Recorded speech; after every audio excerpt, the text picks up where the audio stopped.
আজ আলোচনা করব আরামকে হারাম করবেন। কেন হারাম করবেন? কিসে? কারণ আমরা মধ্যবিত্তরা, বিশেষ করে যারা বাঙালি মধ্যবিত্ত, তাদের মধ্যে একটা বিশেষ বৈশিষ্ট্য আছে, সেটা হচ্ছে কাজ আমরা করি ঠিকই, কিন্তু কাজকে কাজের মতো করে করি না। কাজ করি বাধ্য হয়ে। তাই মাঠে নাঙল চালায় যে চাষি, সে বলদকে গাল দেয়। যে বস অফিসে চাকরি দিয়েছে, চাকরি করছেন যার আন্ডারে, সেই বসকে 8 ঘন্টা ধরে আমরা গালি দেই অফিস থেকে বেরিয়ে আসার পর্যন্ত। তাহলে কাজকে ভালোবাসছি না, বাধ্য হয়ে কাজ করছি, বাধ্য হয়ে বেতন পাওয়ার জন্য, টাকা ইনকাম করার জন্য। কাজের প্রতি কোনো দায়বদ্ধতা নেই। আরাম, আরাম চাই আমাদের। আর আরাম চাই বলেই কিছু মনে করবেন না, অনেক বাবা মাই তার সন্তানকে চাকরির পেছনে ছোটায়। চাকরি করবে কেন? আরামের চাকরি, আরামে চাকরি করবে।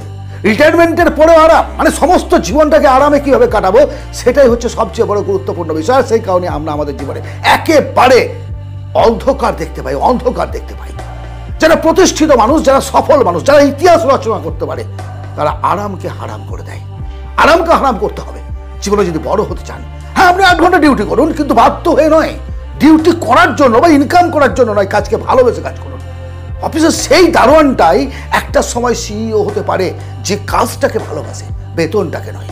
বেতন তো পেতে হবে, সংসার চালাতে হবে, বড় হতে হবে, চলতে হবে, এগোতে হবে, কিন্তু তার অর্থ এই নয় যে আপনি কাজকে ভালোবাসবেন না, কাজের প্রতি দায়বদ্ধতা থাকবে না, শুধুমাত্র টাইম পাস করে দেবো, কিভাবে সময়টাকে অতিবাহিত করবো। এটা আমাদের মিডল ক্লাস মানসিকতা, মধ্যবিত্তদের এটাই হচ্ছে মানসিকতা, সবচেয়ে খারাপ মানসিকতা। আপনারা এই মুহূর্তে আমাকে অনেকেই কমেন্ট করবেন, হ্যাঁ স্যার জানেন কত পরিশ্রম করি আমরা। আরে বাবা, আমি চাঁদ থেকে উঠে আসিনি, আমি একটা মিডল ক্লাস পরিবারের ছেলে, কিভাবে ফাঁকি দিতে হয় সেটা আমি জানি, এবং সেইভাবে আমরা আমাদের জীবনটাকে তৈরি করে নিয়ে যাই। যদি নিজের জীবনে, আর বাদ দেন কে কি করছে, যদি নিজের জীবনের সত্যিকারের উন্নতি চান, তাহলে আপনাকে আপনার কাজগুলোকে সঠিকভাবে করে যেতে হবে। তার মূল্য কতটা পেলেন, দ্যাটস নট এ ম্যাটার। মূল্যর চেয়ে বেশি গুরুত্ব দিতে হবে আপনাকে সময়কে। আজ থেকে যদি নিজের জীবনের পরিবর্তন চান, যদি ভালো চান, প্রতিটা মুহূর্তকে কাজে লাগান। যে কাজটি করছেন আপ্রাণ ভালোবেসে কাজটা করুন।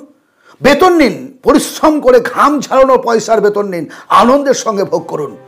আগামী দিনের যুদ্ধে যদি জয়লাভ করতে চান, আগামী দিনে যদি নিজেকে প্রচারিত, প্রকাশিত করতে চান, একজন সফল মানুষ হিসেবে গড়ে তুলতে চান, তাহলে প্রত্যেকটা মুহূর্তকে কাজে লাগিয়ে সামনের দিকে এগিয়ে চলুন। দেখবেন আপনার চেয়ে সুখী মানুষ এই পৃথিবীতে আর কেউ নেই, আর কেউ নেই।